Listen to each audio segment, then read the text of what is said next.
instalment, and today I'm joined by the wonderful Scott Beeks. Scott is an NCAA Division 1 athlete in football/soccer. He is an ambassador for Spikeball. He runs international round net, which is all about the community of Spikeball, and he's an all-round decent guy. So Scott, welcome. How you doing, man? Thanks. Everything was right about that statement, other than the last bit. But yeah, it's good to be here. It's good to be here. Thanks, man. Thanks for your time. Where are you calling from today? So I'm currently in Finland. I actually study in the US, but I'm originally from England, London. But I have family ties in Finland, so I spend my summers mostly here. No, what part of London are you from? Southeast London, so around Woking area. Oh, nice. I'm Ealing. Aha, lovely. Yeah. But it's a very broad question here. But what is Spikeball? Well, Spikeball is actually the company that is sort of the biggest company within RoundNet. So the sport is actually called RoundNet, but the main manufacturer and the main company within the sport is called Spikeball. So most people usually refer to the sport as Spikeball because the first instance or the first relationship they have with the sport is through Spikeball. So many people do call it Spikeball, but officially it is called RoundNet. Okay, so in RoundNet then, what equipment do you need? If you're very basic, me and 3 friends, we want to go play RoundNet. What do we need to get started? Okay, well, you're gonna need a RoundNet set. There's several companies, obviously Spikeball being one of them, Bamball, Zero Bounds, a couple of others, but it's pretty much, think of a trampoline but on 5 legs.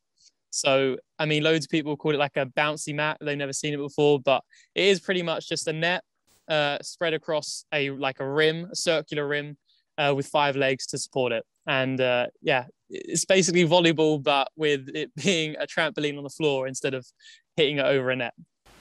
What's the weirdest thing you've heard the net being called? You referred to it as bouncy net as well. Any other weird phrases that it's been called? Bouncy net in Finland here, some speak Swedish. They call it studsmatta, which is like that, yeah, bouncy mat. But no, trampoline, I've heard it being called a small trampoline. So no, there's a couple of funny names that you hear sometimes. It's hard because I play so much and I speak to so many people in the roundnet community. So it's so weird for me to speak to people that have no idea about roundnet, no idea about Spikeball, and they just see it for the first time and they're just like, "What's that for a bouncy trampoline mat that you're playing on?" It's like, how do you not know? How do you not know? It's such a big sport. Like for me anyway, it's not really a big sport. It's still a niche sport, but for me, it's a big thing. Oh, it becomes your whole world, and everything sounds cooler in Swedish. I mean, we don't really have any cool phrases in English, but you play a hell of a lot of sport. How do you find roundnet? Good question. My dad, he actually bought a set about 2 years ago here in Finland. And when he bought the set, it was a green looking set. It looked like I think it was Bamball, the sponsor. And he brought it home and we took it to our summer cottage and I just played it for a few friends. I didn't have an idea what it was. We didn't know the rules. And to be honest, I didn't know any of the rules for the first 6 months of playing. But we like me and my friends, we were sporty people. So we just started playing. We thought it was quite fun. So we played a little bit more. And the more we played, the more we learned about like Spikeball and then RoundNet. And then we actually ended up like learning more about the sport. But in the beginning, I had no idea what it was. But since then, I've been hooked. So that sounds fun. No referees. Make the rules up as you go. Sounds fun. It was for the first 6 months. I was the best because I was always the ref, so I could just make it up as I went. But yeah. But yeah, yeah, it was fun. It was a lot of fun. Oh, nice. So I played Spikeball once, and it would hit and miss for me in terms of ability. But what kind of skills do you need? Because it's a lot more physical than I was expecting. Well, I mean, the big perk of RoundNet is that it's 360, so it's a lot of area to cover. So it is a lot more running than most people think. But the main skills you've got to have is hand-eye coordination. So coming from a sporty background, whether it's volleyball, floorball, handball, anything that's like hand-eye coordinated, even football to some degree, it's like you get a good head start. Guys. Who's around you at the moment? Sorry? Who you got around you at the moment? I'm I'm like to the side of a disc golf course. I have people playing disc golf to the side of me. Um, but yeah, another niche sport. But anyway, yeah. But for around there, yeah, you want to have any sort of sporting background. It's already a good start. But the sports like floorball, handball, volleyball is definitely a big help when you come into spikeball or round it first. Well, you mentioned disc golf going on around you. I know you have a disc golf player. You're also a soccer player. Do you think having those skills, those basic sport skills, really helped you get into the sport? Yeah, I mean, yeah, obviously soccer or football for me is my biggest sport. But yeah, I love disc golf for its social aspect. I love round net also for its social aspect. But I mean, I think the more sports you play, the easier it is to transition in between sports. I mean, that's pretty much the truth. The scientific evidence would show as well. The more hours you play, whatever it is, as long as it's sports related, is usually then easier to transition into any other sport. So, I mean, that's why, yeah, I enjoy pretty much playing any sport. But for me, it's, yeah, round net, football, and disc golf that sticks, really. Oh, man of many talents. So you play all these different sports. What makes round net in particular like so unique? Well, I mean, what makes it so unique is the community. And anyone who plays round net will tell you this every single time. The community, the round net attracts a specific type of person. Like, I've never met somebody awful. I've never met like somebody I didn't really like playing round net. It's like it really does attract like sort of an open-minded, sort of sporty, active, um, quite chill going person. I mean, because if you're not, you wouldn't get invited to any games because you need four players to play round net. So if you're not really an outgoing person, then you probably won't get invited to the next pickup game. So it really does, yeah, it really does sort of attract a certain type of person, and that's why I love it so much. I've been able to get so many friends across Europe, in the US, just meet new people. It's like a great like barrier to find really people that are like-minded, which I mean, not too many sports are the same. Mm. Like leads me on to my next question about the community, because when I went to the London meet, everyone was so nice and welcoming, and I just want to touch on the community in particular. And is that one of the big reasons why you've been so attracted to it? Yeah, I exactly. The community is just amazing. I mean, it's opened so many doors. I mean, I'm going to be going to Romania later this month through contacts that I've learned through or met through RoundNet. So, I mean, I would never have gone there if I didn't. So, having the opportunity to like meet new people through RoundNet and again, like-minded people, it's just a sport that's very unique. I think because it's such a niche sport, everyone wants to do their best to help grow it. And I mean, then it feels like everyone's fighting the same sort of battle. It's not as if like football where it's so generic, it's so mainstream, where everyone's just doing their own thing. You mentioned the battle there. I mean, the rallies can get really intense. What's going through your head when you're in a really intense rally? Don't mess it up. Don't be the one that doesn't get it back on the net. Either be the one that ends it with like an amazing put away or an amazing hit or a great set. Don't be the one that hits it on the rim or misses the net or does a really bad set because, yeah, a really bad set because you don't want to be the one that messes it up. Because you know when it's a good rally, when you're halfway through the point, you're thinking someone's going to put this online or this is going to go somewhere or this is going to be on like an Instagram page. It's going to be on a TikTok. So you don't want to be the one that looks bad when it gets published later on that day.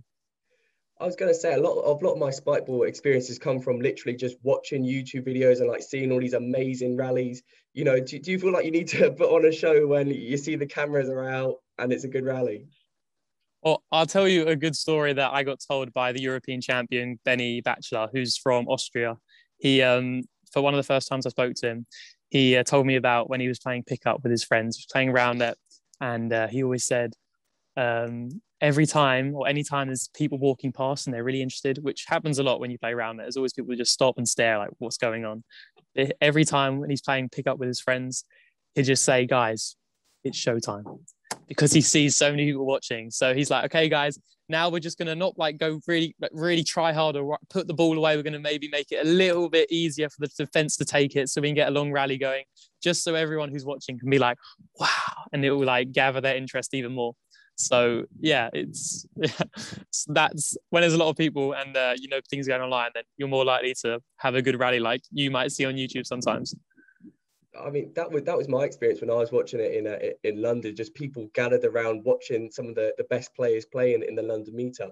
I mean, you mentioned Mm-hmm. the European champion. Yeah, is that the best player that you've played against or been with?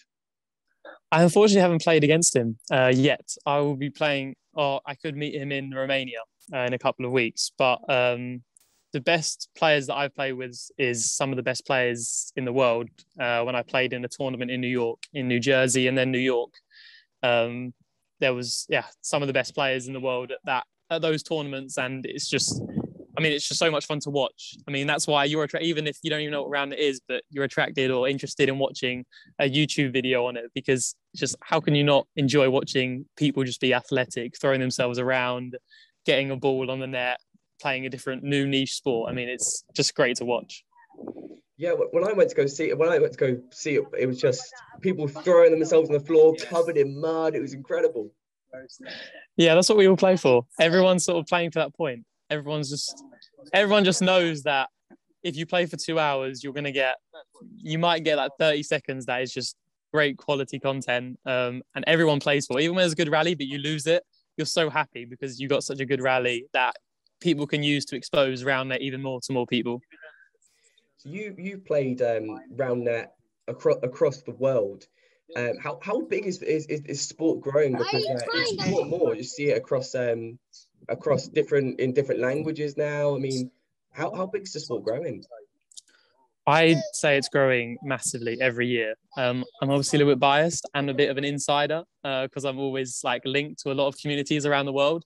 But I mean, just look at London, for example. I remember I was in London last year around August, September time, and I played, and there was like, it was about 8 to 15 people that I play or met with over a month's period of time. And now they have a WhatsApp group of over 200 people in. I mean, and that's in 1 year and just in London.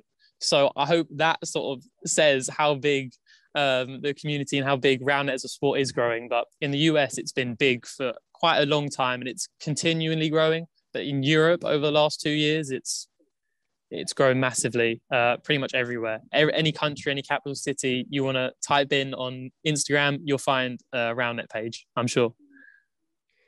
So where do you see round net going in the future? Because it just seems to be going up and up and up with more exposure. I mean, it's a niche sport, but very soon it could be very well into the mainstream. Yeah, well, the plan is for round net to be at the Olympics, and they've already took the first steps to try and get it to the Olympics. So, I mean, hopefully within 8 to 12 years, it will be an Olympic sport. So that is the future where I see it, and a lot of people within round net see it too. In 8 years, I might be past my best, so I'm not sure it will suit me. But there's Worlds next year, which is going to be the first ever World tournament with all countries invited, as long as they have an organization, and that's going to be absolutely huge in Belgium next year in September. But yeah, there is no limits. I don't know. I could see it. I could see it becoming the Olympics in the next 8 years, and I think that's the true success. Then it will become more of a mainstream sport. But hopefully, as it becomes mainstream, it won't lose this community feeling because that is how it's got so popular and how it's growing so quickly now. Is the community the strongest part of this sport? Yeah, I would say so. I would say so for sure. Like I said earlier, I haven't met a person that plays around there that I don't like. You just attract certain type of people, and those types of people are just great people to be around to have fun with. It goes beyond just the sport. It's also just like playing with, just meeting great people. Even George. Even our mutual friend George. But I got two final questions for you. The first one is I mean, I reckon you could make Olympics. I mean, 8 years time. I mean, would you like to go there at all? Go to Olympics, and maybe not even in a professional capacity as an athlete, but as an ambassador to see it happen. Well, I know that if Spikeball around it was to get to the Olympics, I would definitely be buying tickets and be watching it. There's no doubt about that. I'd love to watch it. I'd love them to make an arena made for round net, like a circular arena with the the round net set in the middle and just like a theater of people around. That would just be so cool. But yeah, I'd love to go there, and I'd love for it to be at the Olympics. Even ambassador, just viewing it. But yeah, if it got the Olympics, that would be a huge success, the round net as a sport. Speaking of success as well, of course we've got the Euro final coming up on Sunday. I know you're a football player yourself. England versus Italy. Do you have any predictions on that? Is it coming home? It's coming home, but I'm not coming home. So I'm so gutted if we do win it that I'm not in England to celebrate it. But we're going to have a big get together here in Finland. I have a lot of English family here, and actually some English guys that live here in Finland. So we're going to be inviting them all around, and I definitely predict an England win 2-1, probably through extra time. That's my take, and yeah, it's coming home.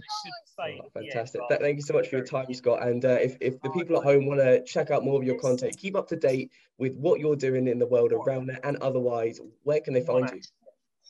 Yeah, mainly you on Instagram at international_roundnet. And then I also put a little bit on my obviously own handle, which is just Scott Beeks. Fantastic. I really appreciate your time. Yeah, no, it was great. I can talk about roundnet all day, so it was fun. Thank you very much for your time.